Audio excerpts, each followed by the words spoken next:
దేవునికి మహిమ కలుగునుగాక. మత్తయి సువార్త 5:14 వచనంలో మీరు లోకమునకు వెలుగై ఉన్నారు, కొండ మీద పట్టణం మరుగై ఉండనేరదండి. వెలుగంటే ప్రియులరా వాక్యము లేక ప్రార్థన, ఈ రెండునట్లని కూడా వెలుగు కిందే సంబంధిస్తాయి. ఇది ఇప్పుడు కొండ మీద ఉన్నది, అది మరుగు చేయబడదు. అంటే దేవుడు మన ప్రార్థనను మన విధానాన్ని చూస్తూ ఉన్నాడు. ఆయనకి మరుగైంది ఏదీ లేదు.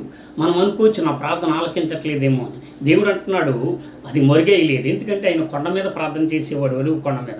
ఆ ప్రార్థన దేవుడికి ఇష్టమైంది కనుక ప్రార్థన ఇప్పుడు ఆలకిస్తానే ఉంటాడు.